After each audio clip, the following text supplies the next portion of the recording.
Okay, so just wait a moment, another moment. I know I start all of these this way. One more moment, another moment, and we are live. Okay, so if you're watching this after the fact, meaning you're in the future and in fact not live on the live stream, skip ahead a few minutes because I need to get set up and then we'll start with day 10 of Nodevember, starting a bit late today, where we're going to do zip. So skip a few minutes ahead for when it starts, and I'll meet you there. As for the people live, I got to make sure that everything's working. Okay, there is somebody here. So please, if you are here, tell me if you can hear me, see me, and if everything is in sync. Because once that happens, I can begin. So there's 7 of you that can do this. And then we're going to talk about day 10 of Nodevember. So don't just sit and be a bystander, but help your fellow man, please. I'm the man. Help me. Um, Not getting nothing.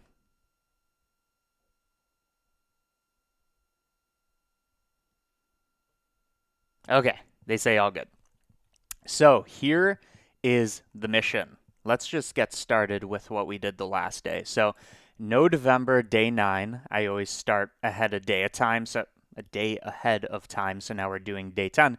For day 9, the prompt was soft, and this is what I came up with. I did a few renders, which I also posted on Twitter and people liked, which is good because as I was making this, I'm like, okay, it looks soft, but it kind of looks like dog hair, and I was going for sheep hair, and I don't know. I was second guessing whether or not it looked like spaghetti or actual like carpet or whatever it is.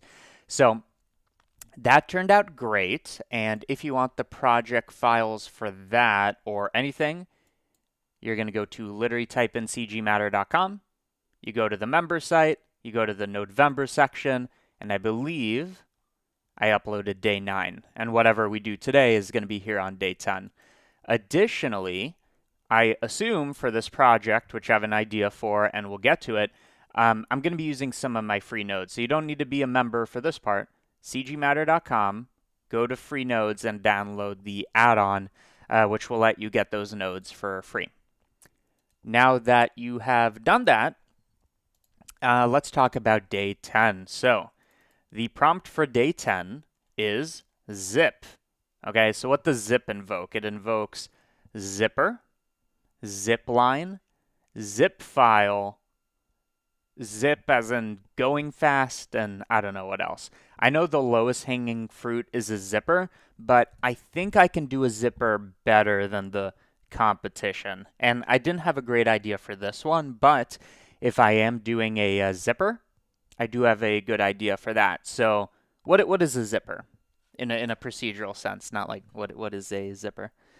A zipper, I have a good GIF here, is this. What it is you have two almost like curves that are exactly offsetted by like one period almost. So it goes left, right, left, right, left, right. And then they basically follow two different arcs with this object in the middle. So it's almost like we have this illusion in this GIF that this object is actually pulling and doing something when in fact it's in place and everything else is what's moving, which is actually good for us. Because if we can do it in this way, we don't need the logic of this going along a curve or whatever. So I'm going to go for something like this, maybe a bit more, I don't know, detailed and other stuff going on, but that's the idea. And then as for reference, really all I have is kind of different kinds of interlocking patterns. And I think actually the hard part is going to be making the zipper head, the zipper tab. I guess the ziplock was also an idea. Here's another version. So the zipper kind of seems like the hard part, but I don't think it will be. Okay. Hello, Croatia. So let's get started. Today is 2 days from Blender 5.0 coming out, which is very exciting, although for my add-ons that I make, I use something called Serpens, which is basically an add-on for making add-ons. And it seems like there's going to be big compatibility issues with 5.0, which sucks because I'm already answering all these tech support questions, and those are becoming less and less and less. And now they're like, what's going on in 5.0? I'm like, I don't know. But it comes out soon, and I'm using the 5.0 beta. So this is November day 10 zip. And let's get cooking. So, like I said, a zipper really is two components. It's the lines that have those almost like instances passing through. Part two, the zipper head. And that's all we really need to do, depending on how complicated we want it to be. Now, as far as I know, you can't actually load a GIF in here. Like, it just won't work unless I say it's more frames. Does that work? Oh, you can play a GIF in here. Who knew? So now, no, that doesn't loop. Cyclic. I actually did not know until this moment that you can actually have GIFs playing. So there you go. Apparently you can play a GIF. Okay. So we're going to get started by first of all creating the two curves. And before I give my big idea away for how this is going to be unique, what we need is we need basically a curve, really two of them that then like fork outwards. Although the issue with playing this is now the annotations come in and out of existence. We'll play it when we need to. How do I go back to the first frame? Okay, I've learned to not do whatever I was doing. Okay, frame one. Okay, so what I was saying is we basically need two curves that start off almost like perfectly aligned, or they're definitely parallel, and then they branch off like this. Now, my idea, which I said I wouldn't reveal, but whatever, my idea is not just to do this at infinitum. So, you know, the zips go up here and then they kind of circle back here. But what if instead of these two lines, we almost had two, not circles, but let's call them like rounded squares next to each other like this? The zipper head is going to be right here. So it's at this point that, you know, all of these lines that are, you know, interweaving start separating apart. But then the fun part is they each go down their own rail until they come back to the beginning, almost like air circulating in the lung or something.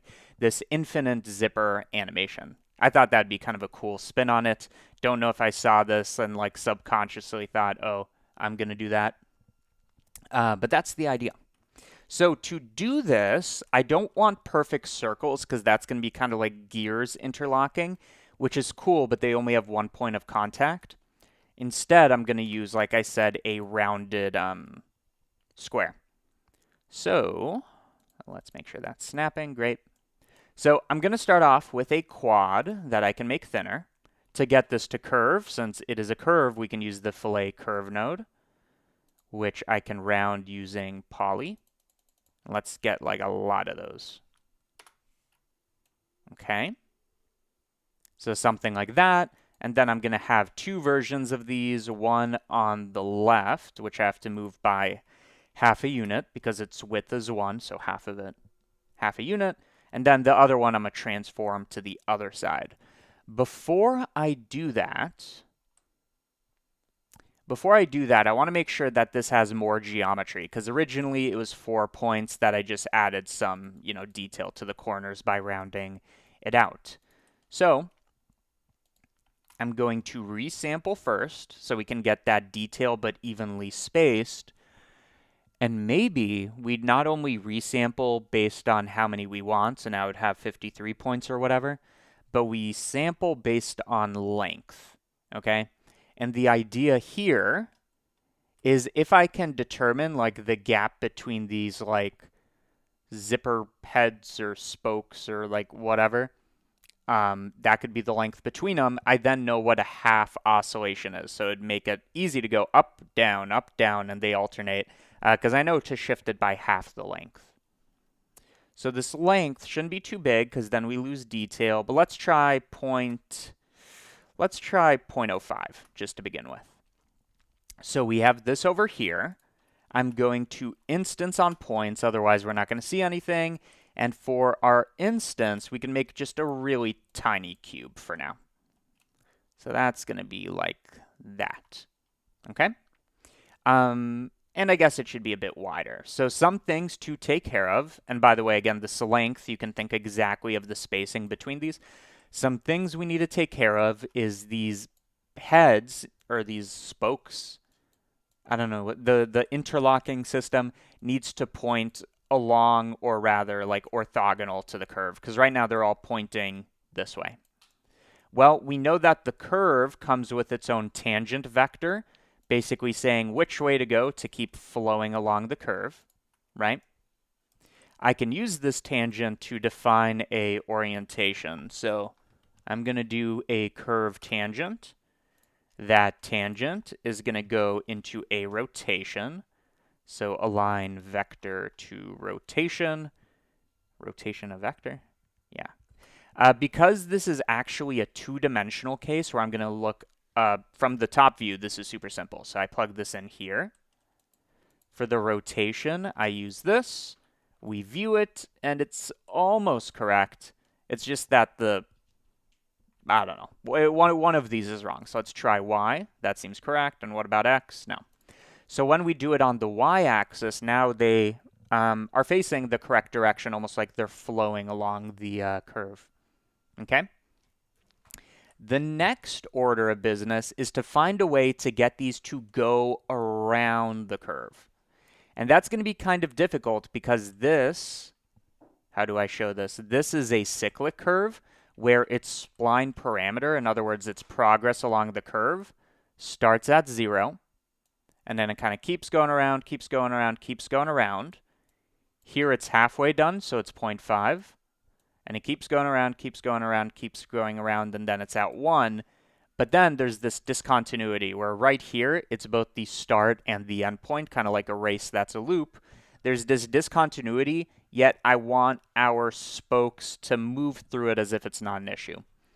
So that's why it's kind of hard. We offset by the spline parameter, but we have that discontinuity to deal with. Well, let's just try this idea. Now, before I do it, there is a node that is vaguely similar.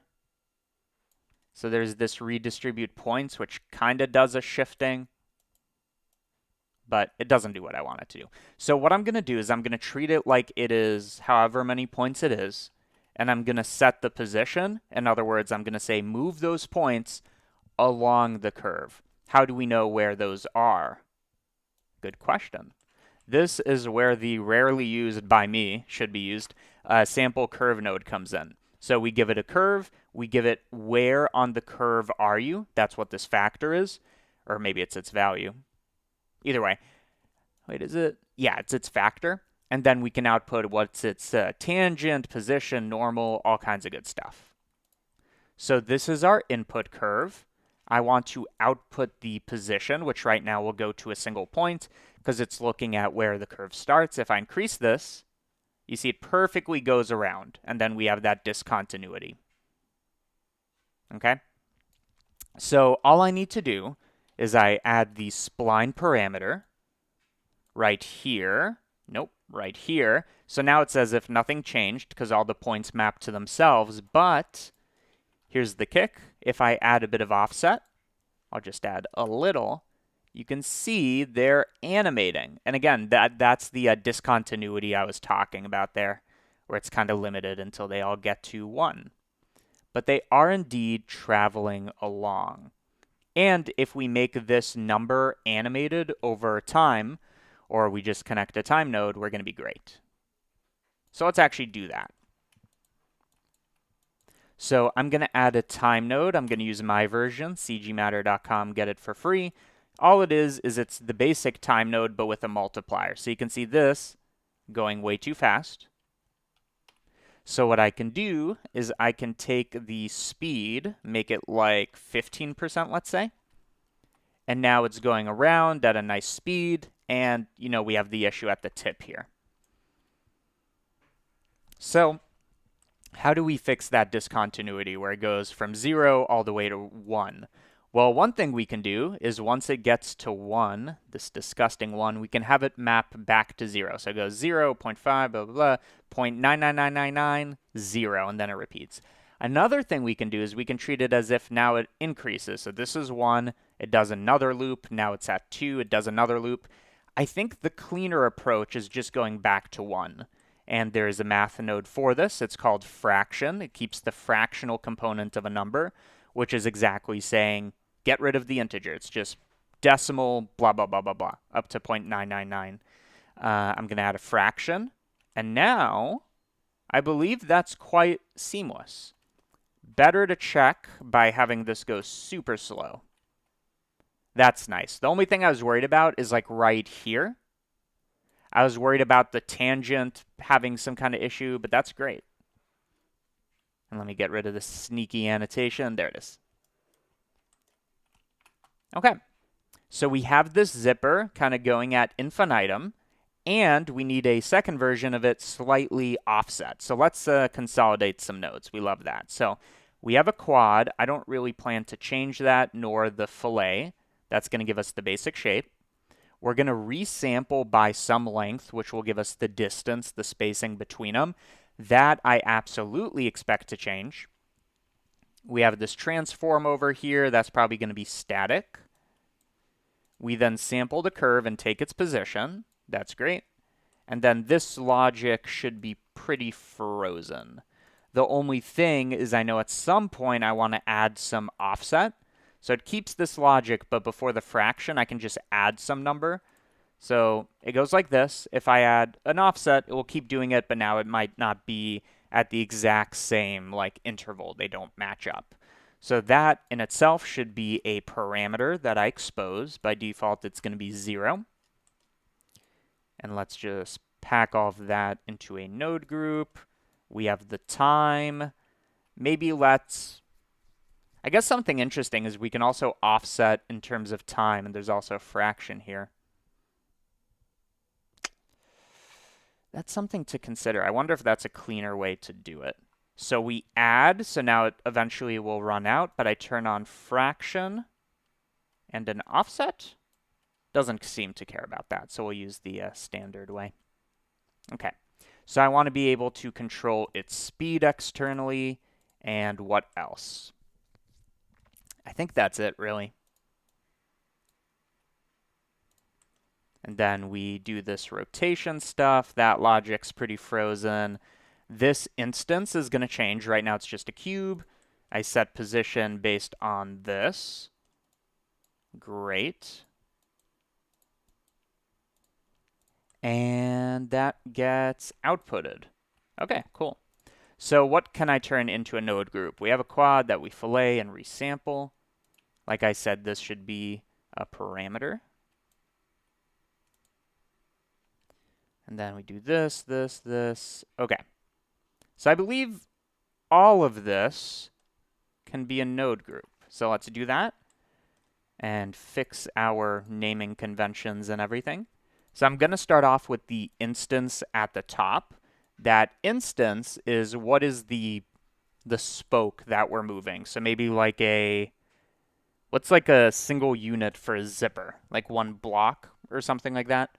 Maybe a ridge? I mean, it's an instance. That's fine. It's an instance. The second one is going to be the length, which is really the gap between them. So I'm going to call it gap. The speed is that. It's the speed of how fast it goes around. And then this value is going to be an offset, which is useful for getting them slightly out of sync. Okay. Let's clean this bad boy up. So gap goes here. Instance goes, where does it go? It goes all the way over here.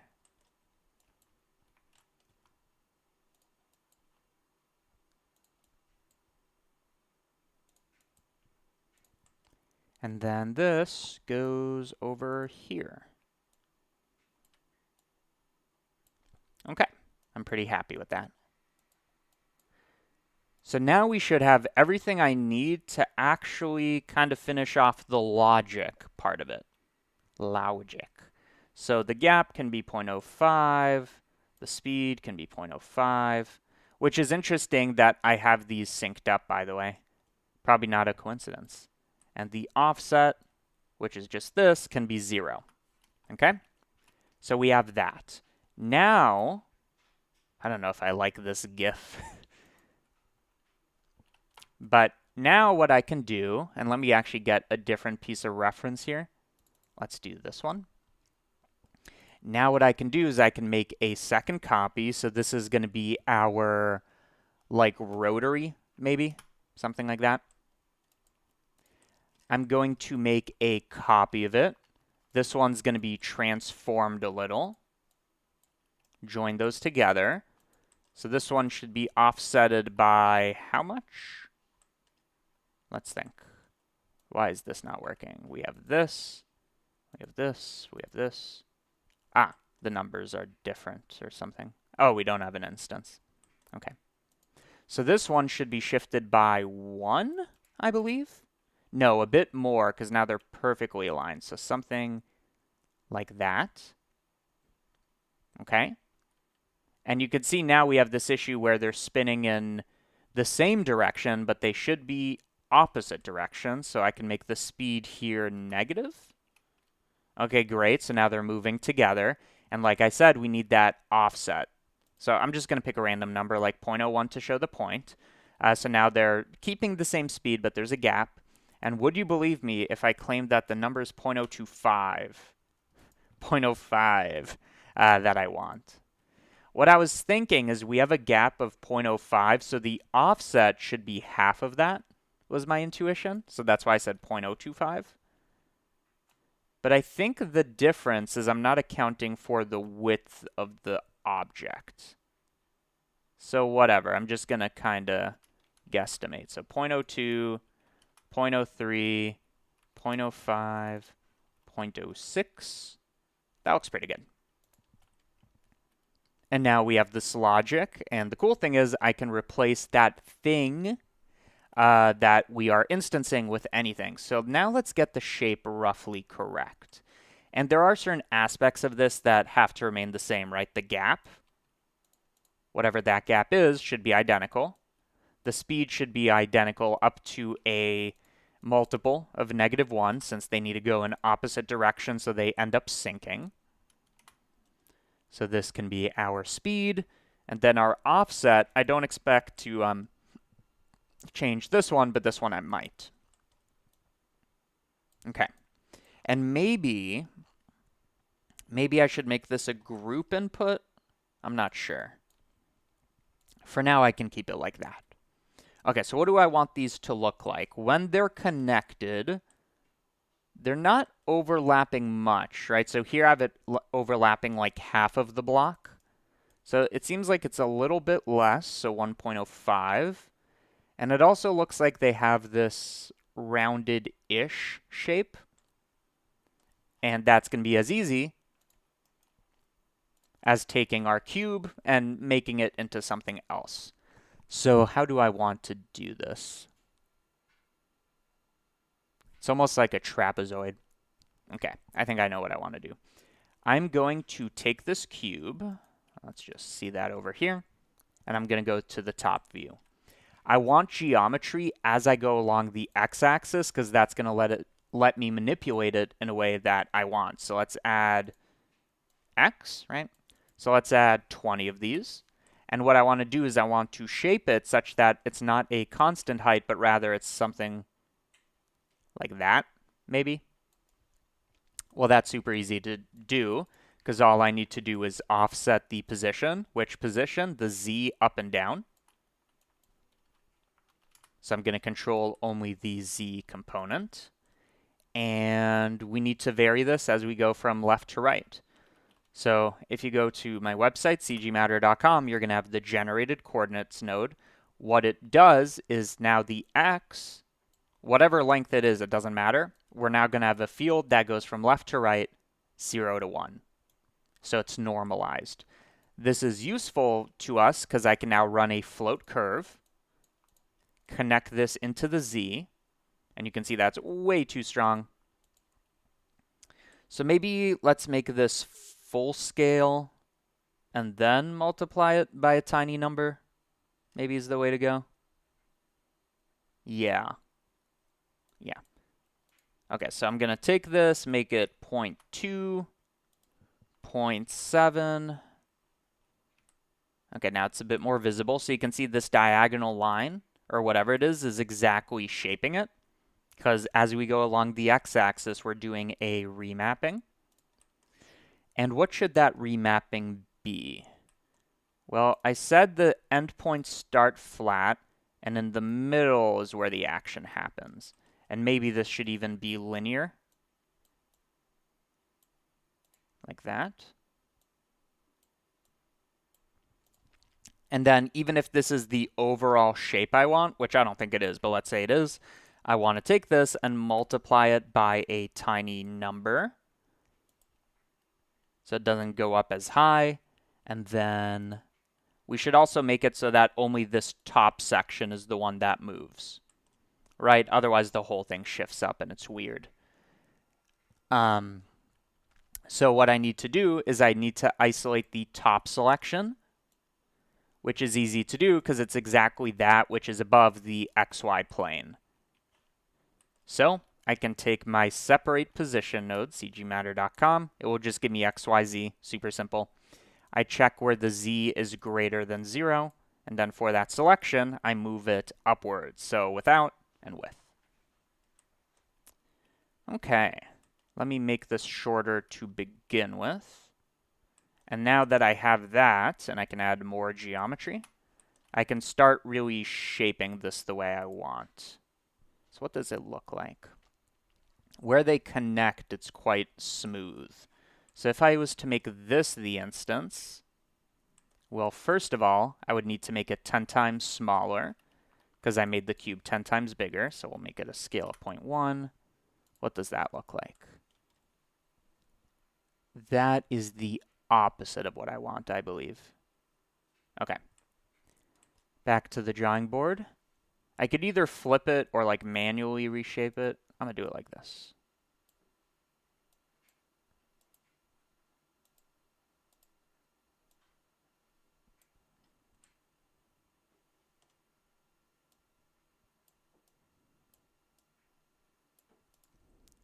Okay.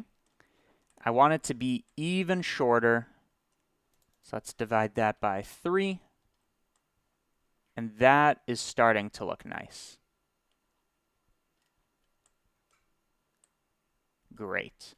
And then we just have to, I mean, honestly, kind of the cool part is once we put a zipper head over here, we don't need to do much logic. You can barely see what's going on. There just needs to be 2 slots where these can go in. So the question is, do I like the way this looks? I think so. And more importantly, I can edit it down the road. Yeah. Yeah, maybe I want this like a tiny bit thinner. So 0.5, 0.6, and then a bit less spacing between them. Okay, I think I like the look of that. And then one thing that might make this not look very zipper-like is we're used to these being super small. So for example, I can take the gap, I can divide by 2. And if I do that, I should probably make these twice as small. And then for the speed, I'm also going to make that half speed. And then just do a bit of offset. And then like that. So we don't really currently have it set up in a way where it's like perfectly getting those numbers as we change the speed or whatever. And I'll consider doing that. But this is more so what we're used to. And you have that infinite zip where maybe we can have one zipper head here facing one direction that will separate them and one that can connect them. Was it hard learning GeoNodes the first time? Yes. It also used to be quite different. There used to be like, really what it was is the way you'd write field and attributes was a nightmare. That was the main difference. I remember you always had to like write out these things and there weren't like nice fields in the first iteration when it was still experimental, but whatever. Okay, so all of this, not that part, but all of this can be a node group. This is like a single ridge. So we have our rotary over here. What's being rotated? Just an instance, whatever that may happen to be. And then inside of here, we know some parts of these aren't going to change.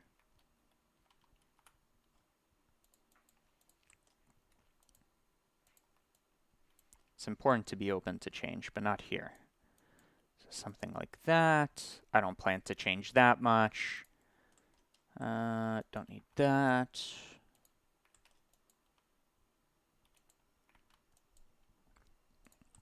And you can replace this with like as complicated of a model as you want.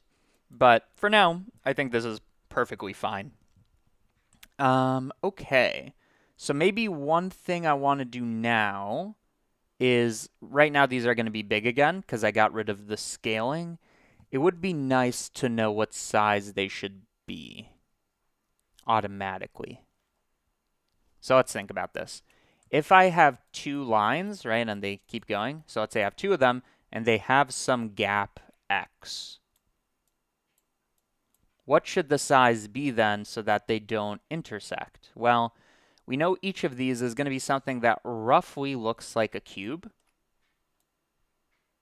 Or like a rectangle, really. Rectangular prism. If that's a gap of x, then certainly the width here shouldn't be bigger than x over 2, because if there's two of them that are x over 2, they'll be perfectly touching. So if I could get the gap number, which I have, I can then transform this to be the correct scale, roughly. And I'll update with the gap, which I do like. Okay, let's try that. So in this rotary, eventually we're instancing. Okay, that's kind of the end game here. And the question is, what do we scale this by? So if it's a small number, eventually it will work, but if I make these cubes bigger, then it might not work. Well, we know we want the gap to be smaller than x over 2, so we could say it's like x over 4 or whatever, where x is the gap, okay? So what I can do is I can take the gap and divide it by 4, let's say, okay? So that should be the maximum height, which I guess is a y height, right? It should be no more than this. Well, what we can do is, let's say it looks like this, and ultimately it should look like that.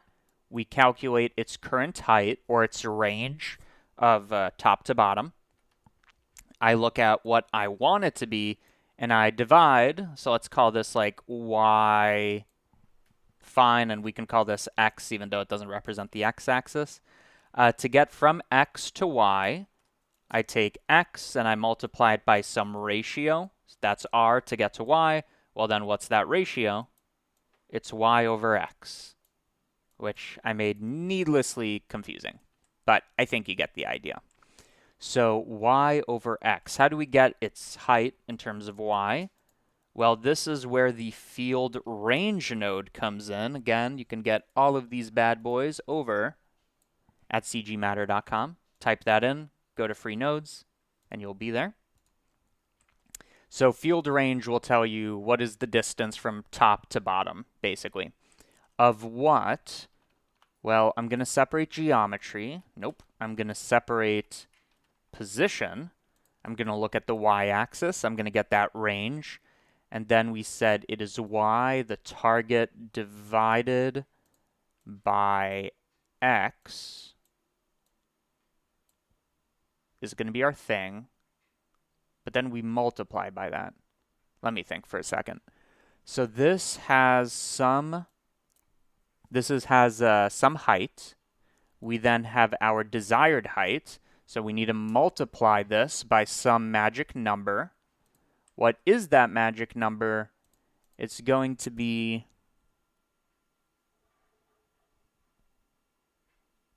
the target divided by this. But then if we multiply, what was the point of dividing? It's almost like I want to normalize it first.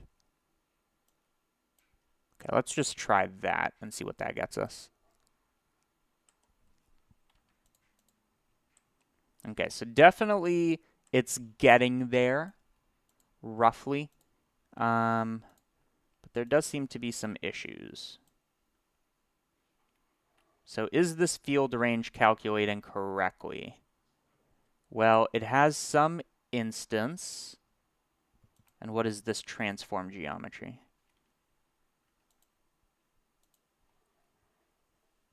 Okay, so I have a quad. I resample, I transform, I this. Aha! The issue is, I believe, this calculation's fine, but it needs to be in reference to the instance. So right now it's kind of looking at this big curve and it's looking at the height. That's why it was so tiny, because the thing was so big. So what I'm saying is this value right here, I need it to be in reference to the instance. And then we should be good to go, I believe. So I'm going to take the instance and I want to evaluate on that. So I'm going to sample the index of this. That index can be anything, so let's just keep it at 0. It's going to be the same everywhere. I want to evaluate this expression, okay? And then that is going to be this. So first of all, before I say what I was thinking, let's just see if that as an idea works. Okay, so we have this. We have this divided by that.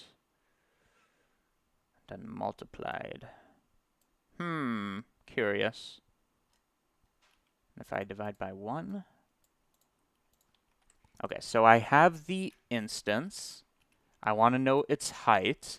So that's going to be the field range that basically takes, in the case of it being points, it takes maximum minus minimum. Okay, so that's going to be the y for the instance. Okay. I then want to take this instance and scale by that magic number that's going to help us. So that's going to be this multiplied by some ratio. That ratio should be the gap divided by 4, I believe. But it's not, clearly. I think I'm just like missing a sign or something like that. Let's see. Multiply? Nope. Divide? Nope. So the gap is the gap. Divide by 4. So we have some gap. We divide it by 4. Or it could be anything. But let's say we divide it by like 4, for example. And the index really shouldn't matter. And then I instance it. What am I missing?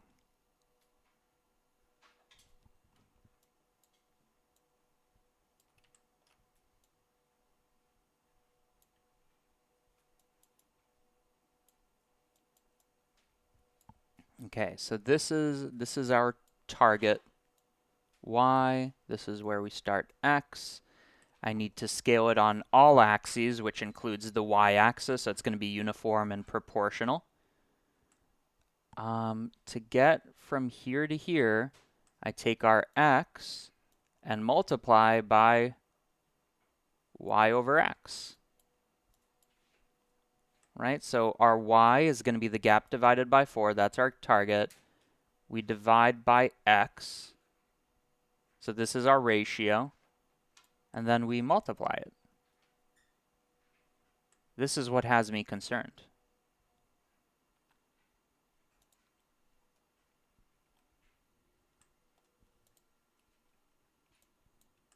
Could it just be that our thing is... That wouldn't make any sense. So here's something that's interesting. As I increase the size of this on the y, it increases until... Oh no, it just keeps increasing. It shouldn't be able to do that. I wonder if the...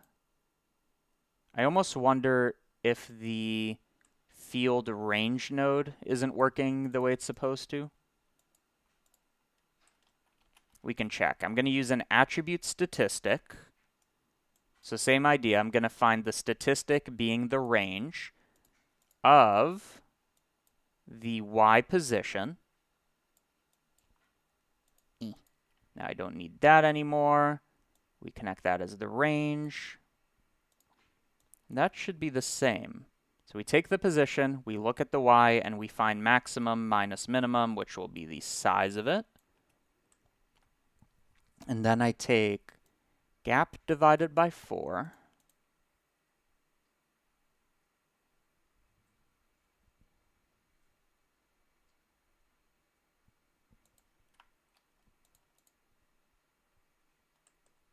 And multiply by this. Does anybody know? Nobody knows. Okay, you're with me there. Okay. So the instance, let me just check that it's not like data that I'm not expecting. Okay, so we have this. We're then calculating this. Another way to do that, if we want to be extra sure, is I can take the bounding box of this, take maximum minus minimum, and separate the x value. It's like another thing we could try. Did that make it any better?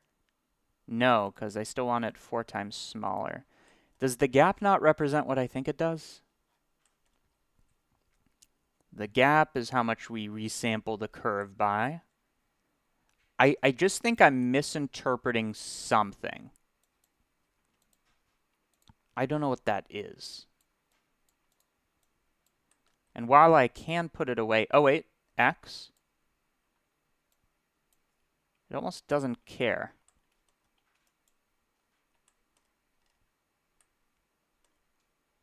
Why does it not care?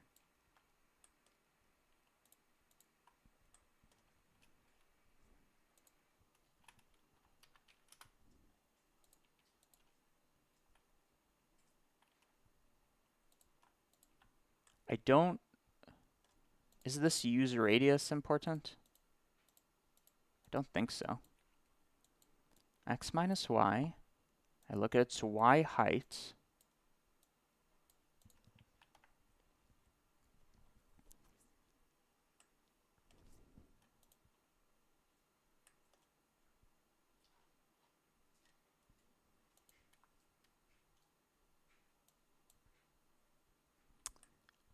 Oh. I wonder if I'm starting to get it.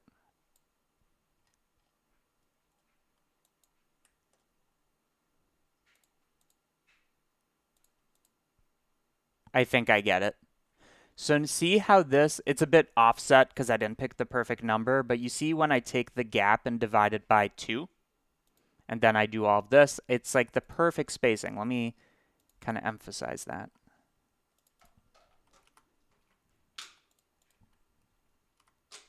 What is happening here? Why is it so sensitive?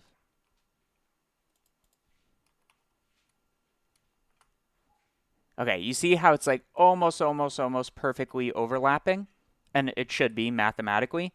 I believe what is happening is I roughly did it correctly, but I wasn't accounting for something.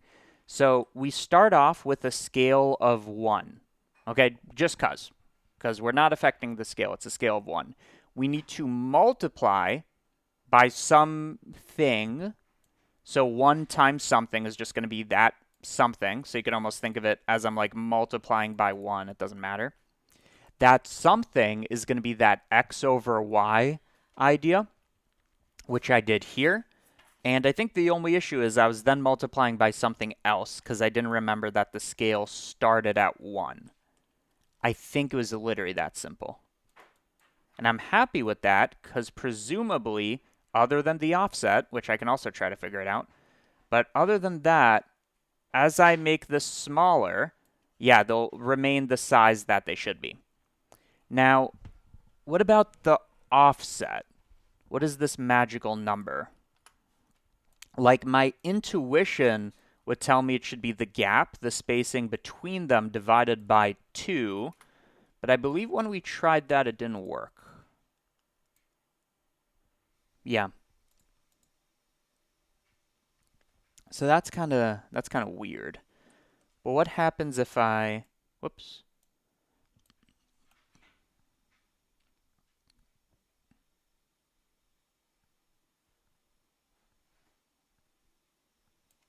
What is this centered on the origin, this thing? Yeah. So what would the offset be by? Well, what is the offset? The offset is how much I'm adding to the sample curve, but it's by length. Or sorry, it's by factor instead of length. Aha. So basically the issue is all the math we're doing is based on the gap, which is a distance, it is a length. However, for this one section where we're looping it, it's going from 0 to 1, 0 to 1, 0 to 1, we took the easy way and we used the factor, which is fine, but not if I want everything to be exact. And I think that's the value of this video, is for it to be exact, right? Okay, well, for it to be exact, what I would want to do is instead of spline parameter, so let's kind of unravel this. I thought I wouldn't need to touch it. Turns out I do. Instead of spline parameter, it should be the length with some time added to it. So now I expect it to behave weirdly when I set it to length. Okay, so it's going to be the length plus some, offset, which is the speed and this. But then, yeah, so then we run into the same issue very slowly, that we run out of material because, again, it doesn't loop. But this time we don't use a fraction, which assumes it goes from 0 to 1, because now it's going to be compressed here. We need to know the total length of this arc. So again, before we said this is the start point. We do 1 lap. Now we're at 1. And, we do another lap. We're at 2. So if we just go back to 0, 0 to 0.999, it's the same idea, but now our 0 to 1 is 0 to the maximum length. Okay, so how do we get that maximum length? Well, I think there's a node. Curve length, that's how we get it. Okay, that's what I like to hear. So we have all this. I'm going to sample the total length of the curve, and then instead of fraction, what I can do is almost take this modulo that. This might be wrong, but it's definitely the right direction. So let's do a modulo.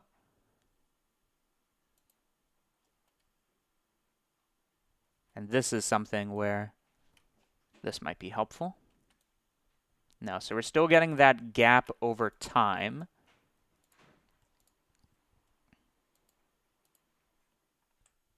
Okay. So it's not modulo. Oh, is it floored modulo? It's floored modulo. So just to explain what I was thinking is, again, we have this cycle that goes from 0. I got to get my mouse fixed to 1, and then it repeats. If that thing is a length bigger than 1, we still need it to go from like 0 all the way to, like, let's say the maximum length, but then it needs to repeat. That is what modulo does, but apparently there's different kinds, and floored modulo is the one that does the rounding for us nicely. So this is just kind of like a generalized case. If I did floored modulo 1, I expect it to behave like fraction. Okay, so now that we have that, we divide by 2. Let's set this to 0. Okay, so now that we have that,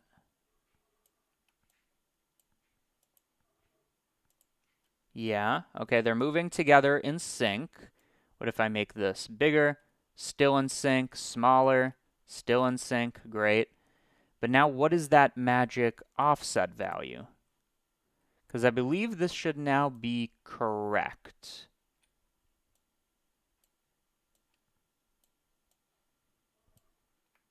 as long as everything's the same length, which it is. The only explanation is that should be correct. The only other way to think about it, which I don't think we need to do, is we can map range this number from 0 to the maximum length, and it outputs 0 to 1. And then the benefit is we can still use the factor, but then it doesn't do the looping.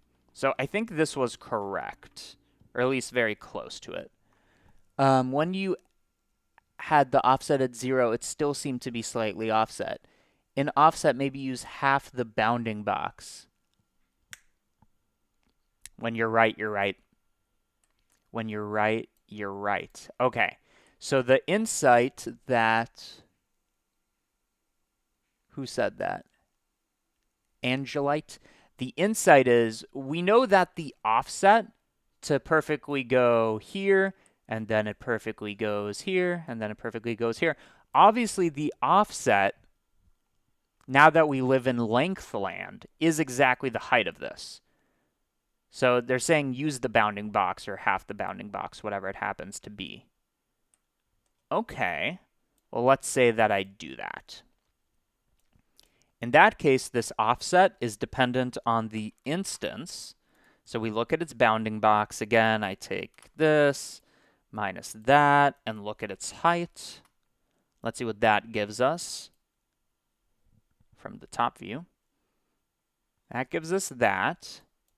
And then if I was to multiply by a half by 2, tricky, tricky. What could be the difference here? Like, I would think it's either this or dependent on the gap, or maybe the difference between them. But now the gap dictates the size of this.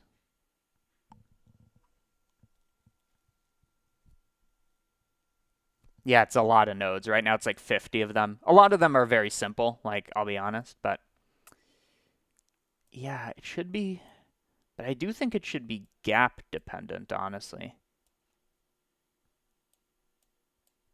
Like, that was my instinct. Of course, my instinct has been wrong.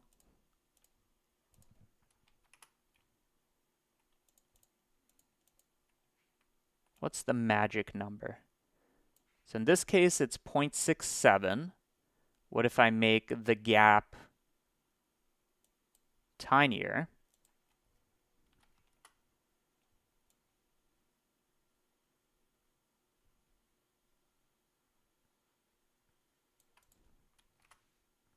Oh, wait, this is the speed. Whoops. What if I make the gap tinier? No, now they're out of sync. It's some kind of relationship. So now it's this.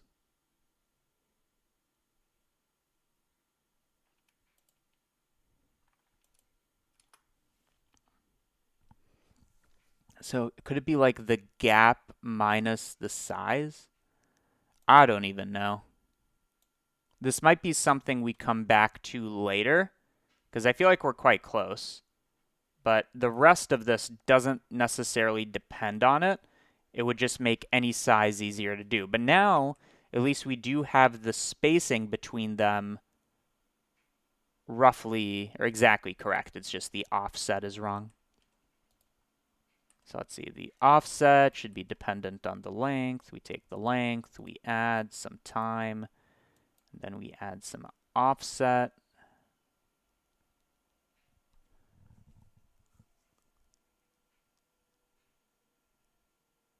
Yeah. Yeah, I mean, that should be correct. Well, whatever. We'll live with it for now. So we have this. We have the curve length. All of that is important for the calculation.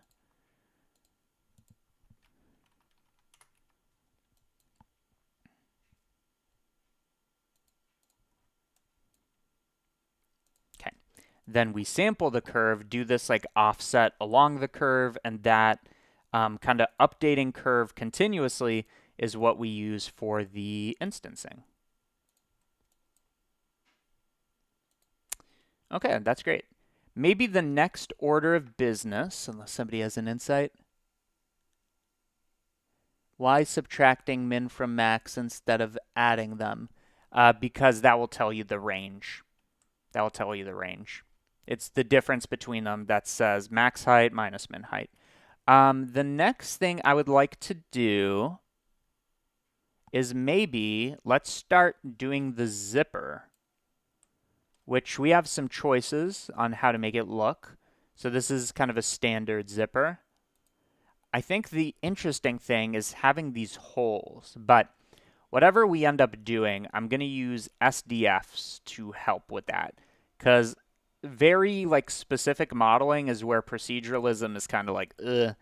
If you want like something general and it follows these complicated rules, that's great, but other than that, it's a little messy.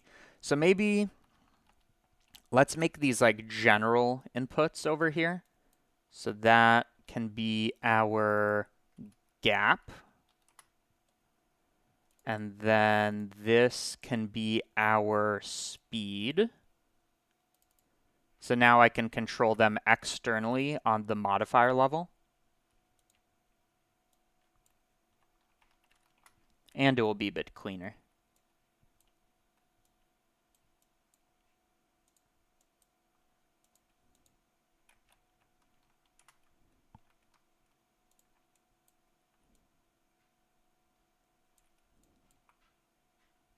Okay, so that's pretty clean as far as it goes, although it does look like putting speed on top makes for cleaner networks. Yep. Okay. I then transform this. Great. Let's model the zipper. So for me, the zipper is kind of like this shell shape that has holes in it and then like a buckle or something. How do I do that without any work? Curious. I think the way I do that is I'm going to start with the shell shape. Yeah. So what I'm going to do is I'm going to start off with a quad.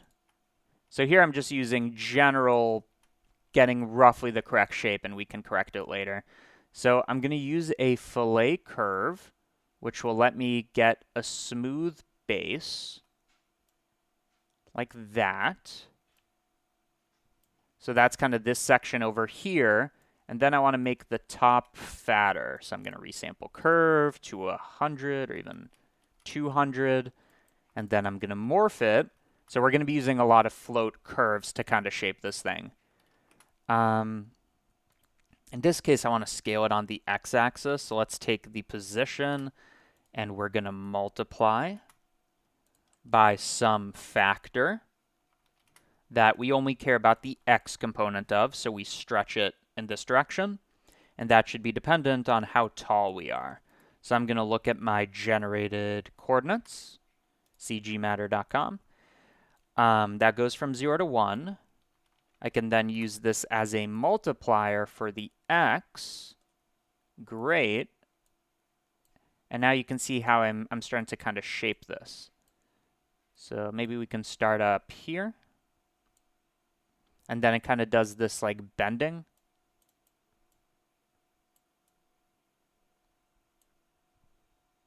And then it gets thinner again.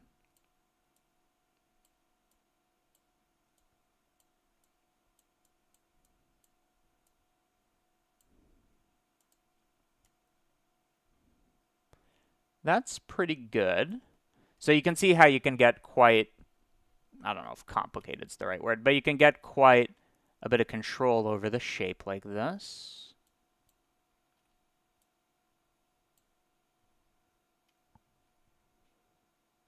Okay. Then it's a bit linear in this section.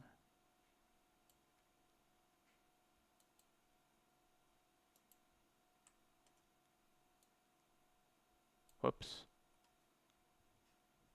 Okay, that's pretty good. Once I like that component, I'm basically going to turn it 3D so I can use it later. So fill curve makes it a filled poly. Solidify node. We'll make it 3D. and kind of like one chunk. And then on top of this, I want this buckle. So with this, and I'm just going to get sloppy and SDF it later. With this, I'm going to do a cube that from the side view should not be as tall. Should kind of be taller, but maybe like that. A bit wider, and nowhere near as thick.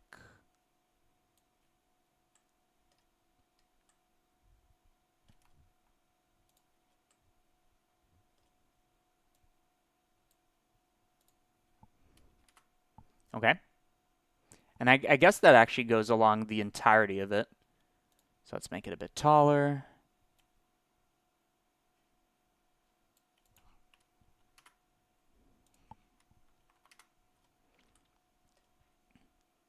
And then you might be thinking, how are you going to take this and make, anything out of it? Well, like I said, the idea is we're going to turn it into an SDF. So it'd be something like mesh to SDF grid. And now we have this 3D grid that we bring back into a mesh. And now it's a single component at a higher quality. Like that. And we can start cutting out shapes and, other things. So let's, like that. You can see there's a hole here that we loop something through. And this is fully modular, so let me make this a bit taller. We don't really need to worry about topology. Okay. I'm going to take this and I'm going to cut out a hole. The way you do that in SDF land is use the SDF boolean, where I take a difference of, let's take another cube and spin it by 90 degrees. Turn that also into a grid, connect that, and now you got a cutter. Only thing is it's kind of hard to see what you're doing, admittedly. So what you'd want to do maybe is you'd want to you'd want to do something like this where you can see where you're positioning things. So a little shorter, a little lower, shorter, and lower. Okay. Once you like the placement of that, and it definitely should be wider, you can then run that SDF operation, which will now look like this. So super easy way to model. And then the cool part is if you want to like smooth anything, there are SDF operators. So for example, I don't really know all of these yet, but SDF fillet should add kind of like a bevel almost. We have SDF grid median, which I believe is a smooth.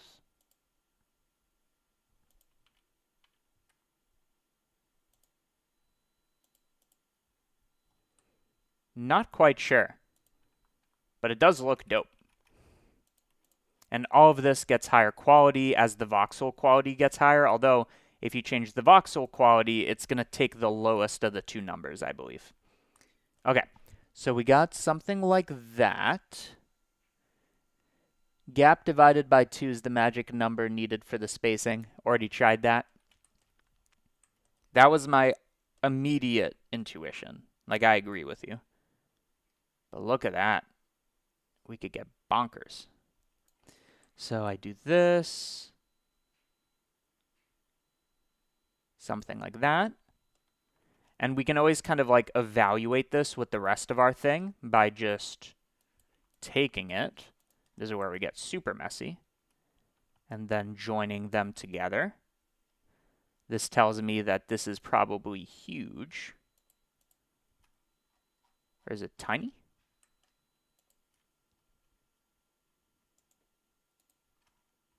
Where is it?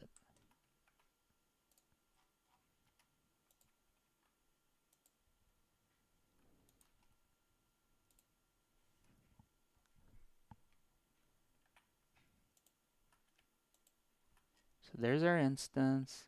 Oh, I remember. We turned this into like a modifier. So we need an actual gap and we need an actual speed. Like that. Okay, there we go.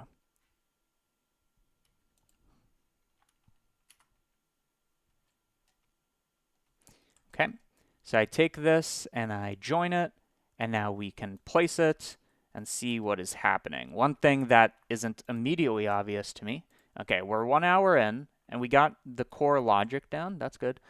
One thing that isn't immediately obvious to me is which way this should face. So if it's opening that way and gets the round end, which this is already correctly positioned, so it'd be something like that, but like way smaller.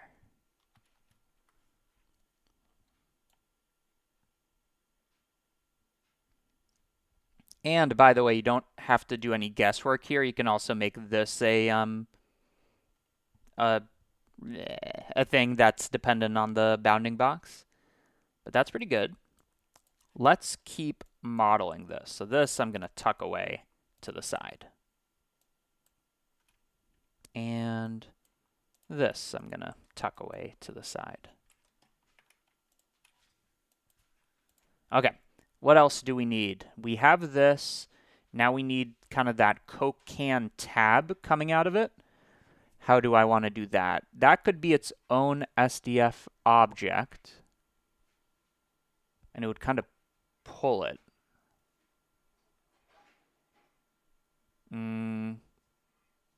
Okay, that's pretty easy. So again, I'm going to do the quad. That is pretty tall. Or I guess pretty skinny is another way to think about it. That's going to have a fillet curve with many iterations.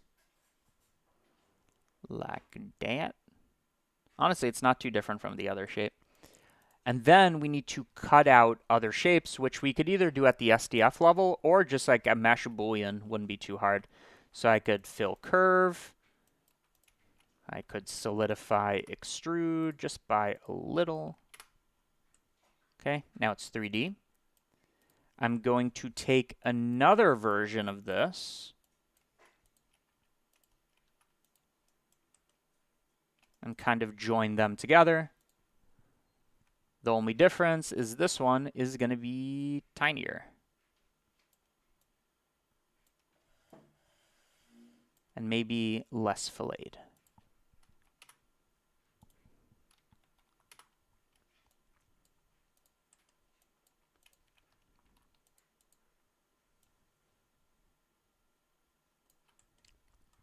Admittedly, I'm still not very used to at all SDF modeling. Like, I get the concepts, it's fine, but not used to it in a way where I can do it cleanly. So this one is going to be taller, so I can move it lower, and then we cut one from the other using standard mesh boolean. Cut this away from that. There we go. And I think the fastest is manifold for this.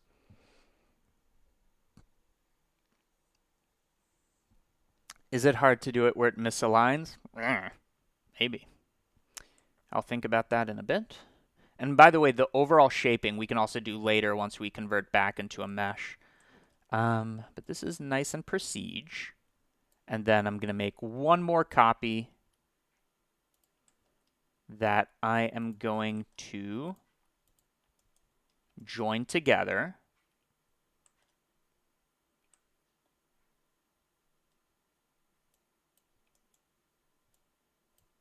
But now the only difference is this one gets moved downwards and is skinnier.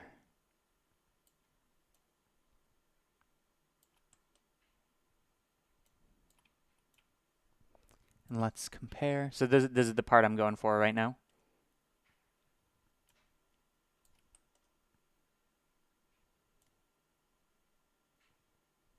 That's not bad. It's just some nudging that I can do later. which is a hand wavy way to say ugh. Okay, so this bigger piece should have like way more segments, and then we do the same process to this, where, I mean, honestly, it could be as is, but I'm gonna do SDF mesh to SDF grid, grid to mesh, boom, boom, high quality, low threshold. That will let it get closer to the surface such that when I lower it even more, it makes a nice shape. So before, after, but now the upshot is I can add like a fillet, a billet, or a something else. That's nice. Okay, let's just take these monsters, see what I can do with them. So this is monster A. Inside of it goes monster B. So I'm going to join them and position them. This is where gizmos come in if you wanted to. I definitely do not. Whoops. 0.7. No, wait. That's the good one.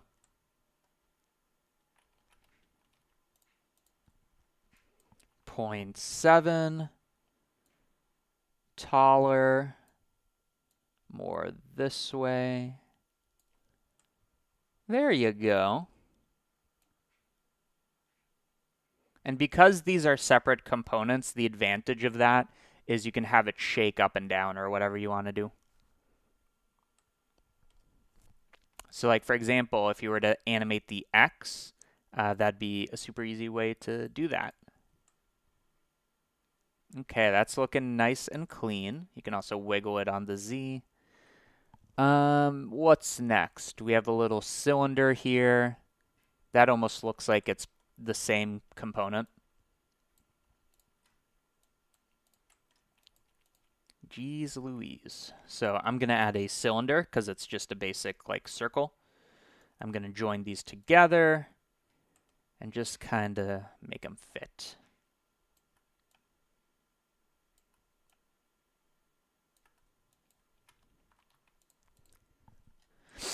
Okay, it's facing this way.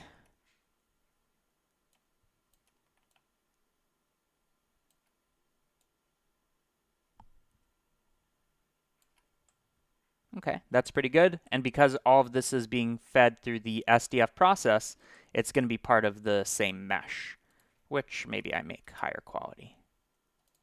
Great. And this will play nicely with materials as well. True Boolean nodes will be coming to Blender. I mean, not voxel. I don't know what you mean. Because SDFs are, they're stored as, well, let me show you. If I look at this thing right here that I turned into an SDF, you can see it's stored in memory as a 3 megabyte thing. And if you know the way OpenVDB works, which this is based off of, there's nodes like voxelize or something. You can voxelize your grid, or you can do the opposite, which I believe is prune grid. It's basically like how much data is it taking. I'm not too familiar with it, but it's kind of like doing compression live. So I don't really know the answer. I don't think I even understand the question, but just a bit of insight. Okay, what's next? We have the circle, and then we have that big boy. Do all zippers need that? Let's see. This zipper kind of just ends there. I like that in the sense that it's less work. I could also add text onto it. That might be cool. I'm going to add some text onto it. I like that idea. Actually, most of them end there, now that I look at it. Okay, let's add some text onto it. To do that, I didn't really leave much room, did I? But look at that. It's fun that we can play with this at any time, actually. Something like that.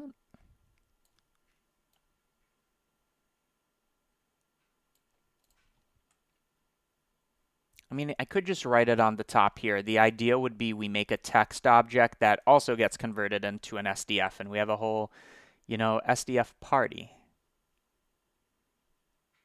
Okay, so let's say we like that monster. I'm gonna, again, now that I know more so what it looks like, I want to try positioning it again where it needs to be. And then I can also make a zipper for the other direction, because remember, they join and they split. So let's see. This is going to be in the wrong slot. Oh, no, that's fine. This is going to be 0.2, 0.1.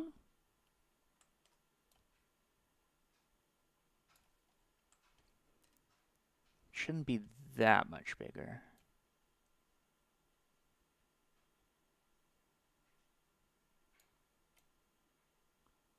And it should come out exactly split.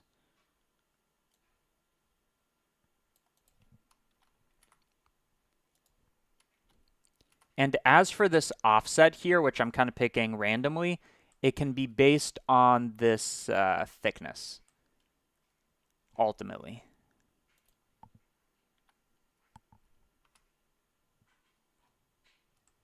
Okay, so that's looking quite nice, if not a bit big. Just a bit smaller. Yeah, that's much better. So like that. A little higher. Well, actually, not only higher, this chunk needs to be thicker as well. Luckily, that is no biggie.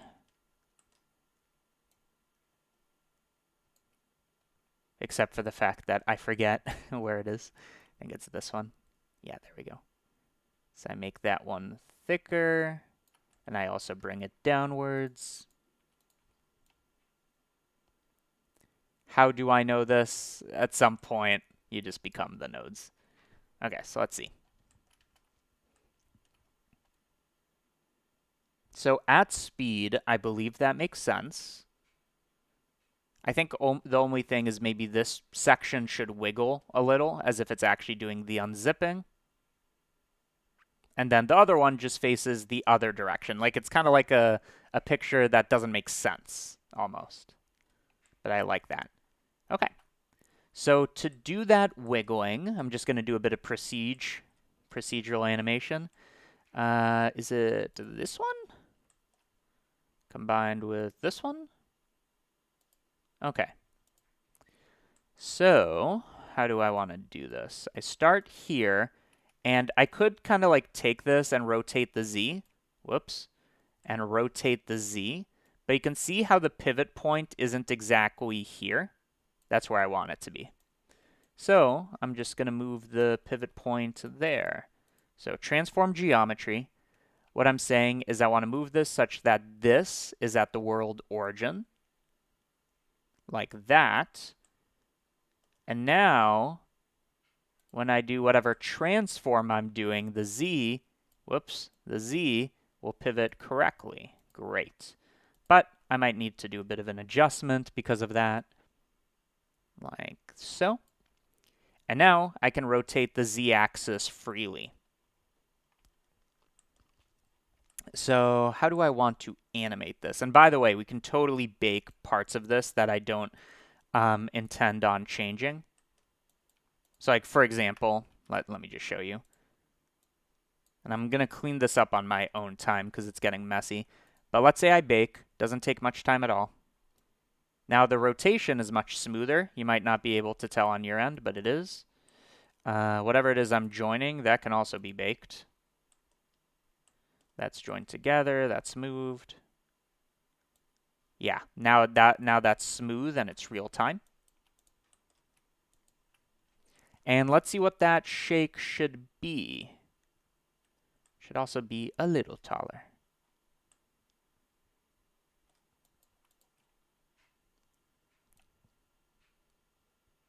Okay, what should that shake be? Well, I definitely want to control the components Maybe let's mainly do the z-axis. So by default, it's 0.61. Whatever, it can just be some random number. I'm going to take a noise texture, which will be my source of randomness. Turn off normalize so I could go negative or positive. It's not between 0 and 1, but negative 1 and 1. And maybe let's actually just run it like this.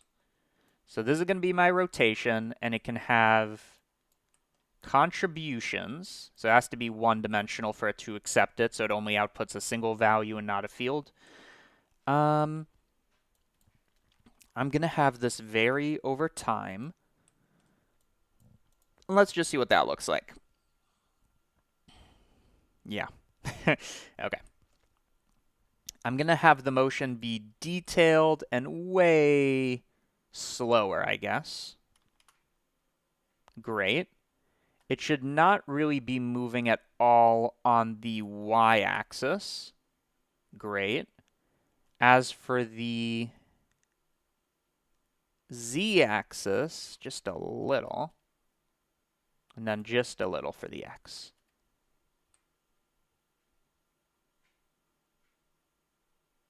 Okay, that's getting there.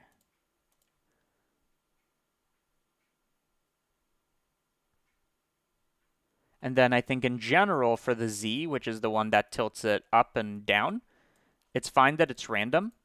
I just want to add kind of like an average contribution here.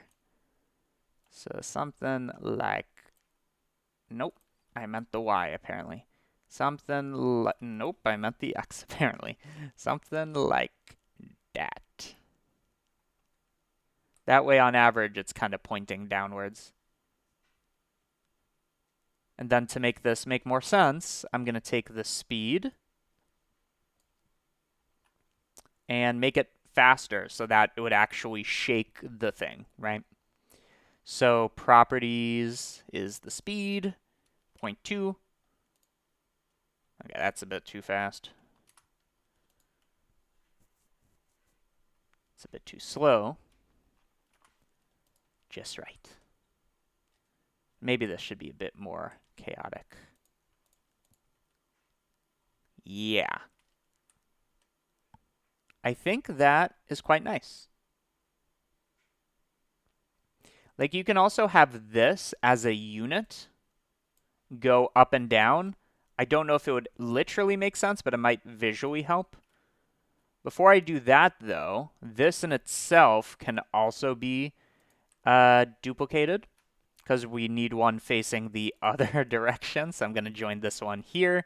This one's going to be rotated by 180 degrees and shifted a little to compensate.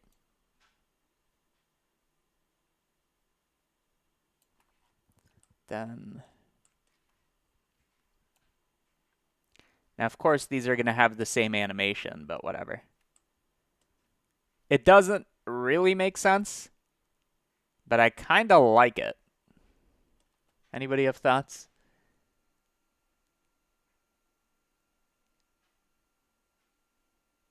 Shouldn't it be pointing up like something's pulling? I believe you're right, actually. Because if you pull it, yeah, you couldn't go under the pants. Okay, where in this mess? Right here.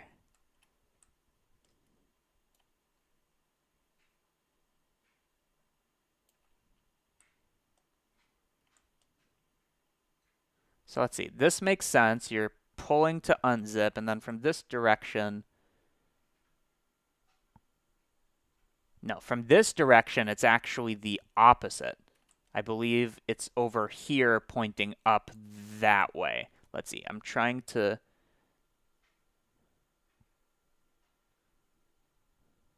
It's so hard to figure out. It's just because it wouldn't do that. So let's think. This is open. And I want it to feed in. I think you do it the other way. I'm pretty sure it's the other way.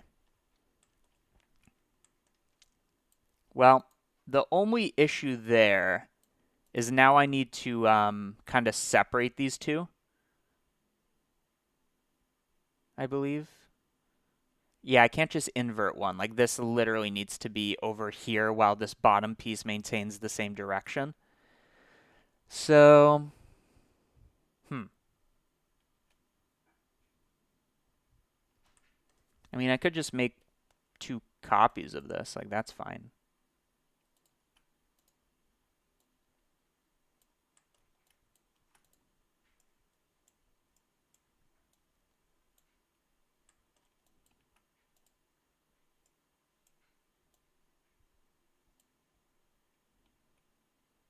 So I'm just making an independent branch. And as you can see, now this one operates independently. Great. So this can be the same, except now it has a different something. Does that make sense? So I rotate it by half a pi. No, I rotate it by a full pi in terms of radians. Yeah, okay. And then I shove it down the y-axis like that. Oh, but now they're... Why is that happening?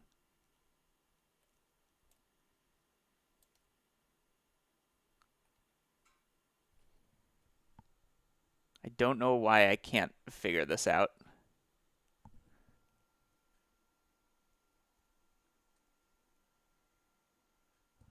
Can anybody... Dorth, can I ask you a question? Can I ask you a question? You'll need visual, and it's kind of breaking my brain a little. Okay, so here's the concept. And if you don't want to be on camera, I'd stay around there. So I have an infinite zipper. One is opening it, and one's closing it. This direction, I'm picturing it, it would be pointing this way and up. Can you picture that? Now, you never do this motion, but if it is it this or is it that? No, if you're trying to close it, you pull up to close, right? So which way? Are you saying this is correct or the exact opposite? So if you is that the closing one? This is the one that, so they're kind of merging together here. This bringing it up? Yes, that makes sense. And then the other side you should flip. You sure? Yeah. Okay. Please stay here just a moment.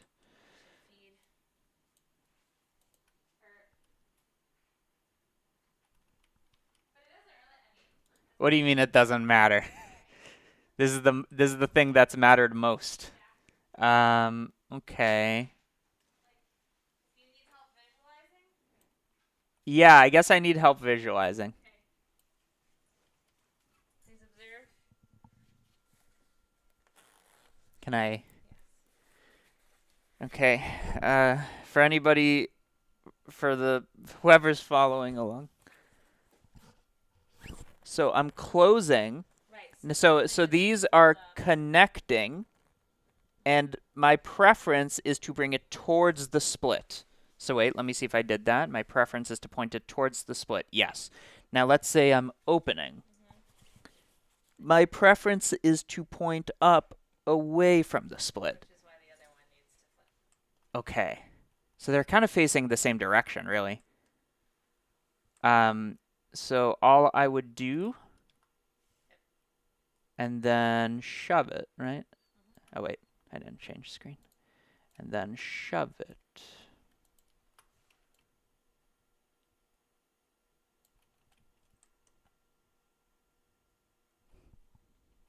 And what's even more fun is if it's procedural, you should make one go faster than the other, then you'd have like a slight, I guess like the interesting thing is if one goes faster than the other, they're on the same track.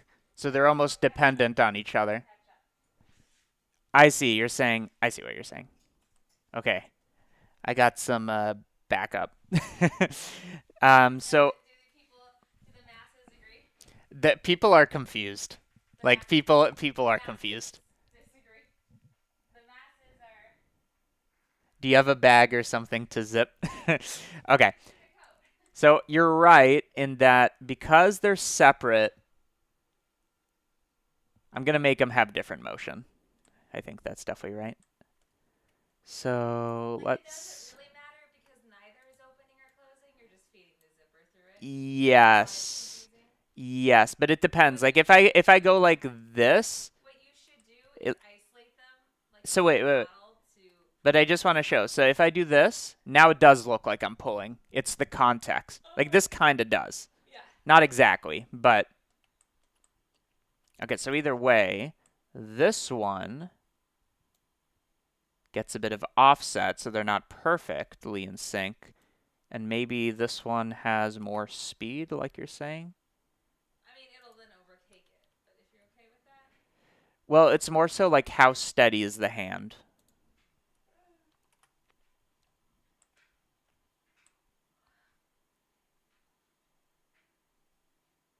Okay. Are you okay if I put away the dishes? Yeah. Thank you. The Yeah, masses. I'm a bit. The masses will. Sorry. Sorry. My cringeometer can only go so high. Sorry. Cringeometer. Okay, I'm gonna wrap up soon. Okay. So for anybody watching, I like to talk to myself. I have a second personality. Is Ben there? Ben there? um, Ben? Yeah. Ben No, there. Oh, okay. no. Okay, back to business. So now that the logic's there, I think this is one that's going to be like the scope of the project isn't going to be as high. But I think one thing is there should definitely be a place to feed it. There should, there should definitely be.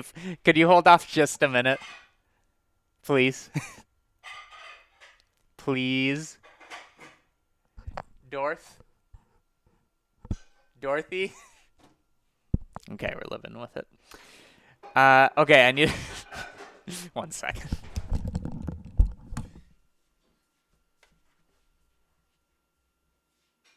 you hold on just a minute? Huh? Can you hold on Oh, just a okay. minute? Okay. It's much Sorry. louder than I thought. So I asked. Just a minute. Just a Okay. minute.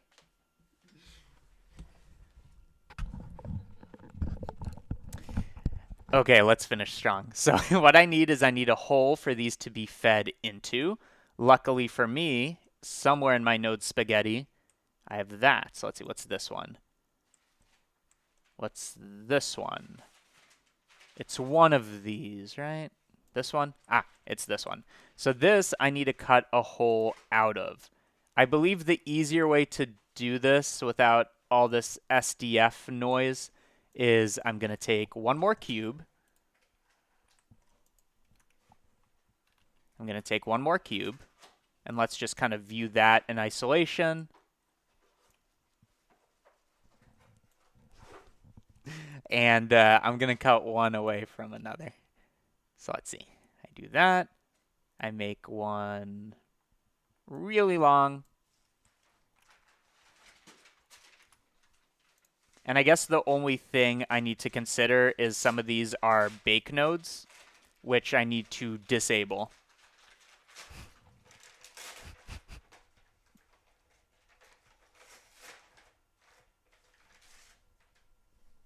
Okay, lots of loud activities one can do.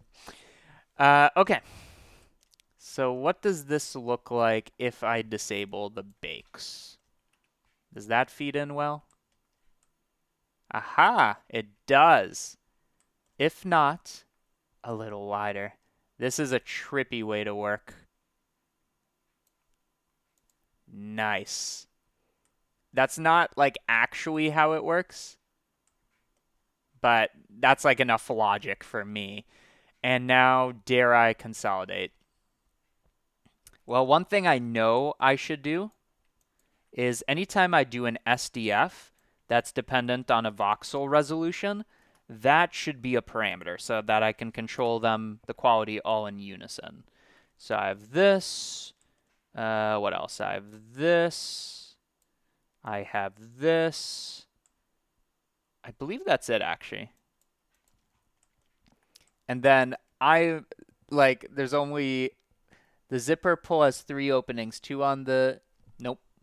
I'm sure it does, but nope. Not for me, it doesn't. I hear ya. I hear ya, but no. I'm just going to do a mass consolidation, and I'm just going to assume that almost none of this I touch, even though it's also Prestige. It's just too much information. So I'm just going to close down almost everything.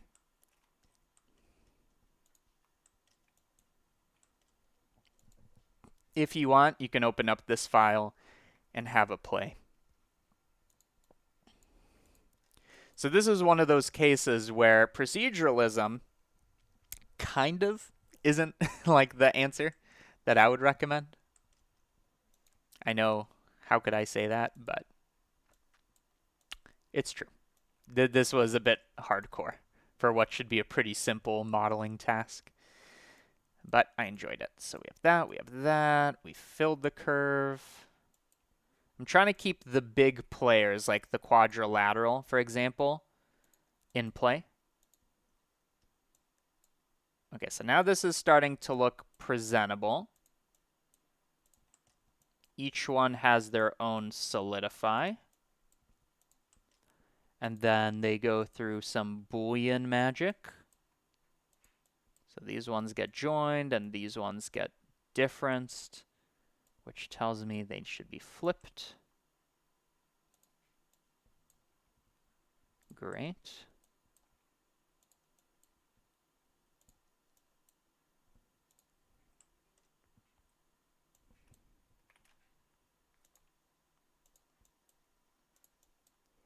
If I can actually get this to a point where it's legible, I'm going to be very happy. And I don't think that's out of reach necessarily. Okay, so that section's good. What is this mess?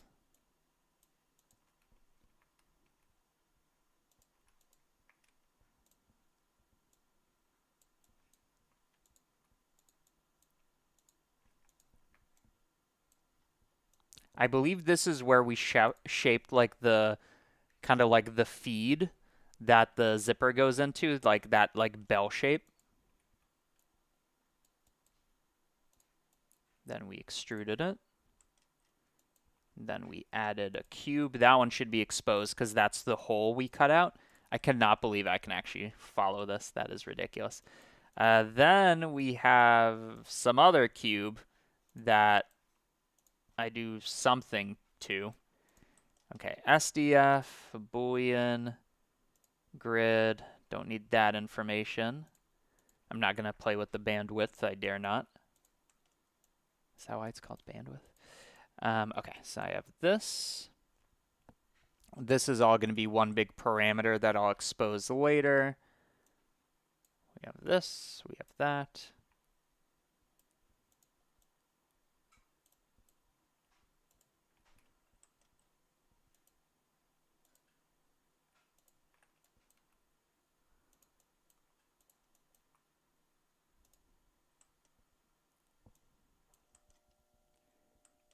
And I guess, nah, I was going to say maybe I can take the transforms and combine them, and maybe that's the case, but I dare not.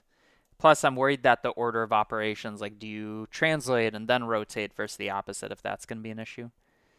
Okay, so this I'm never going to touch. This I'm never going to touch. Grid fillet I might touch. Same thing over here.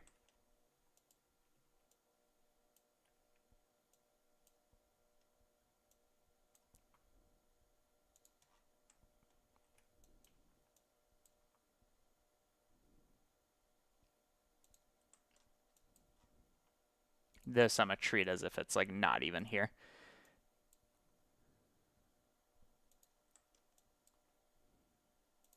Okay, so these are the two components. So if I was to look at this, this is component A and this is component B. So now I'm starting to get it. I transform them in two different iterations because there's two zippers.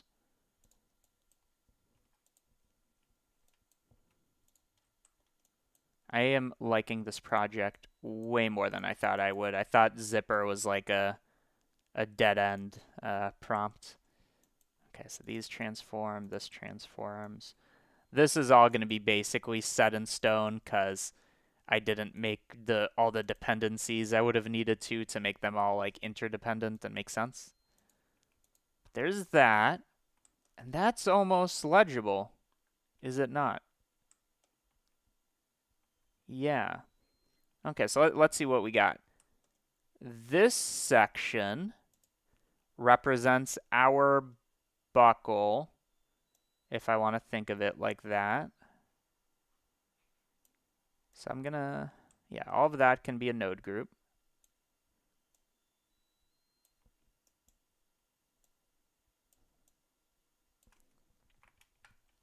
Okay, I can't believe it's actually happening. So this can be our buckle. And then this section is our feed, essentially.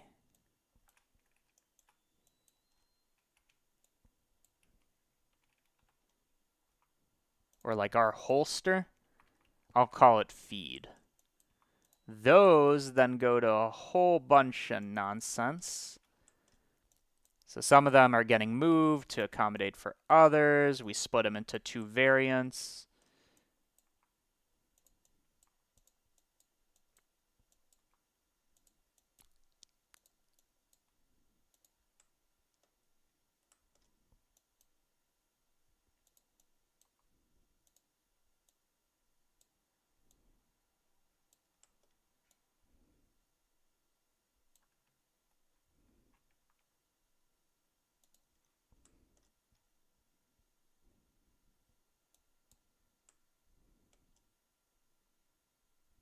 Mm.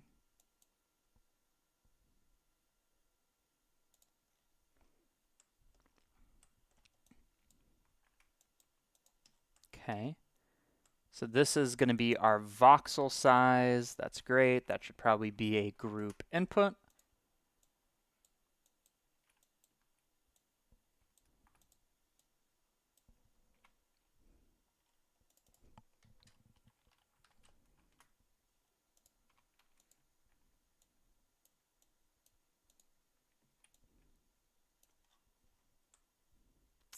Okay.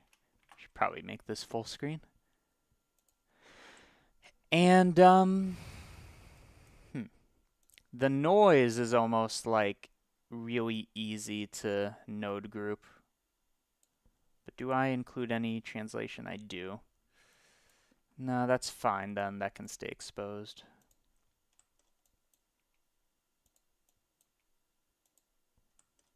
Then we join them.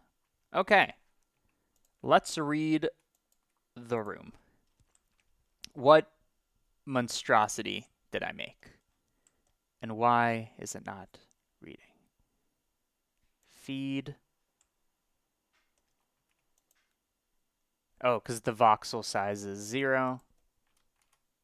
Okay, now all of a sudden it will work. 0.02. Okay, let's read the thing. We started by making a instance, which in itself was a cube that we deformed. I then made this rotary logic that the hard part was getting it length dependent and actually looping. I made two versions of that, one going one way, one going the other with an offset, such that together they go like this, and they're all like interdependent. On the side, I made this buckle, which in itself is just like this shape, and this shape, all kind of like cut out from each other, if you can picture that. On the feed, I started off with a quad that I shaped into this. I did some Boolean stuff to get rid of the bottom. I joined this on top and then cut out another piece to get this handle.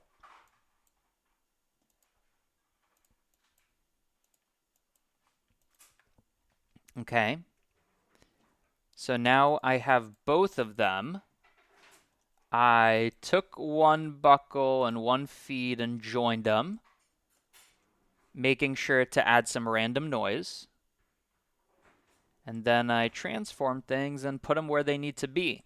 So now the question is, what can and cannot be baked? Well, the buckle, pretty similar to what we did before, actually probably identical. This I'm going to make sure to do onto disk so it's not laggy when I try to save. So here I only need to bake the first frame, which is great. Here, For the feed,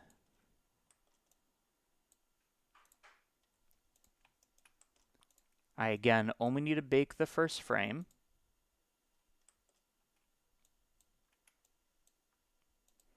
And now this should be quite quick. Yeah, it's real time. It's what is it? It's like 3 milliseconds per frame. And now the rest is figuring out a way to make this like presentable. I think part of it is going to be taking a big grid. Because like really the interesting part is that it's kind of this like silly illusion isn't as good as maybe like impossibility, kind of like this MC Escher thing. So we could make a grid and then just move it below things, right?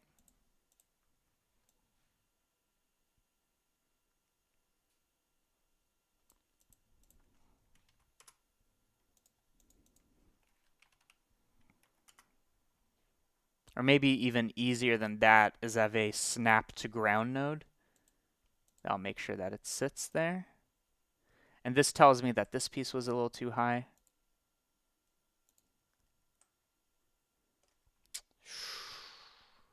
What would be the easiest?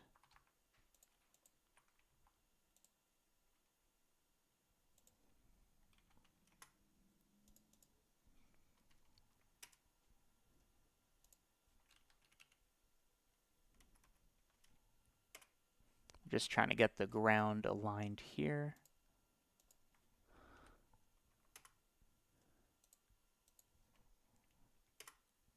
Come on. Come on. Perfect.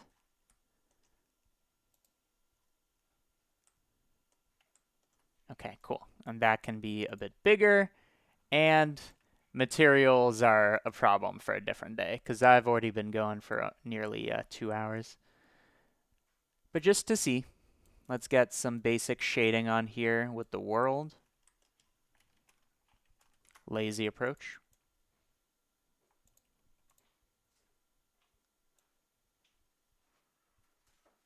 You cannot tell what's going on here. But with the camera, some depth of field.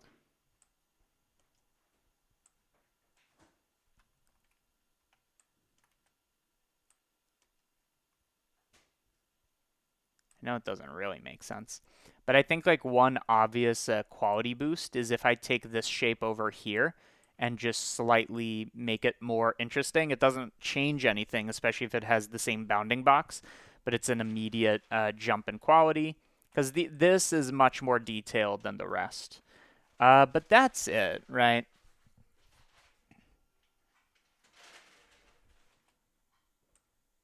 Yeah. Okay, I'm pretty happy with that. So at closing, I went over what the project file does. Really, my only request is if you want to remake this or you're making it alongside me or if you're watching it in the VOD, go to cgmatter.com, literally type in that URL, go to free nodes, and a lot of the nodes I use, like the generated coordinates, the time node, I don't know if I use normalize field range. All of them are here. There's like 50 nodes. Somebody just downloaded them midstream. And if you so choose, go to the member site, which for $5, you can get all the Nodevember stuff. Of course, the one today I will post soon, day 10. All the Nodevember stuff. So, for example, if you were to get day 9, it would download that. You get access to like so much. 5 years of old files before I started the website. So that's like 400 blend files, many of which are worth quite a lot, in my opinion. You also have some of the write-ups I've done. Some of them are fancier than others. Here's a pretty fancy one. Nah, that's not fancy. Here's a fancy one. So fancy that it needs to load all the images. There we go. And yeah. As we are doing this, let me just check something. We had 4? 3 new members. If you're watching this and your name is Adam Luca, Mimi, or Michael, then thank you. You joined now. Cool. So that is it. That is day 10 of Nodevember. I'm going to clean it up, make it look better, and make it a render. As per tradition, there's less of you than usual, but I'll try it. I always end with a question. So if anybody has a question, I only pick one. So if there's 4 of them, 25% of you will have an answer. So I'm going to wait like 30 seconds for the stream to catch up with reality. Any question you have, GeoNodes related, differently related, whatever, I will answer it, and then we wrap up and prepare for day 11, which, by the way, what is day 11? Day 11 is Hive. I wonder if I can think of something that isn't bees. Because I mean, Zipper, I probably played into everybody's doing Zipper, but I wanted to avoid it a little. So let's see. Any questions, put in here, and I will only answer the one.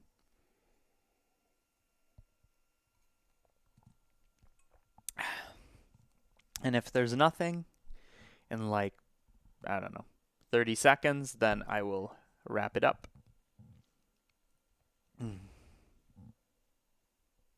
What do we got? Any questions? There is not a question. There is no attention. There is no retention. Okay, we got one. I'm going to wait for at least 2 or 3 to come in, and then I will answer. Yeah.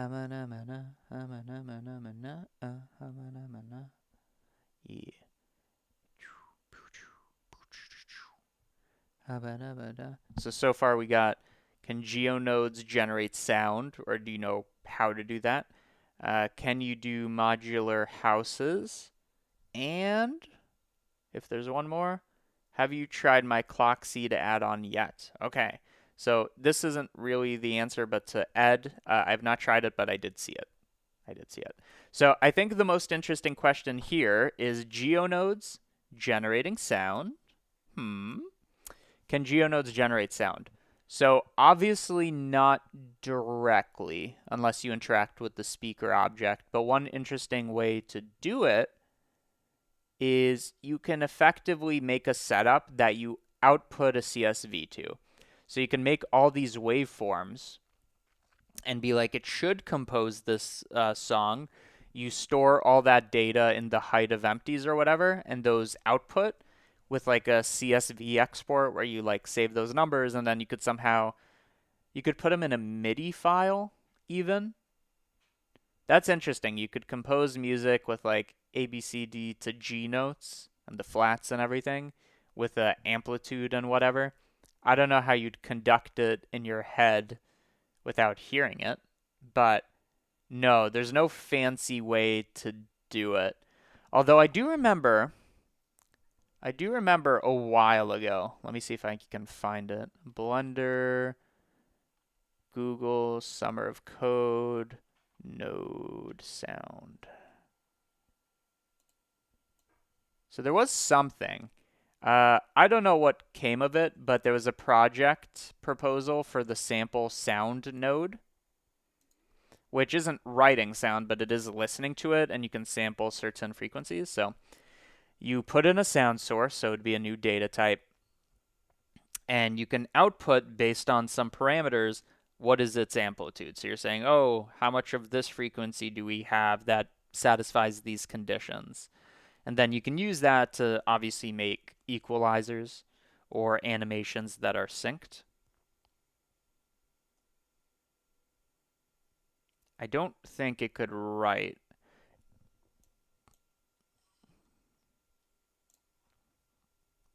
So I don't know what ever came of this.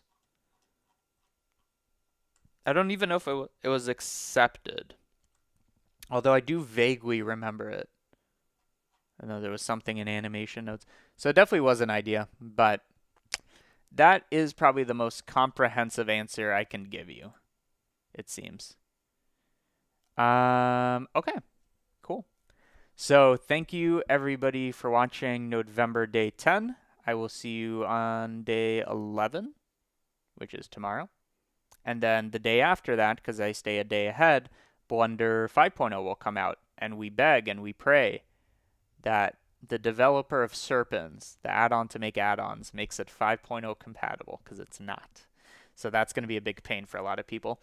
Anyways, thank you for watching. See you tomorrow. I'm going to put the link in the description, cgmatter.com. Thank you to the 3 people who subscribed, I guess, during. There's the link, and I will end it now.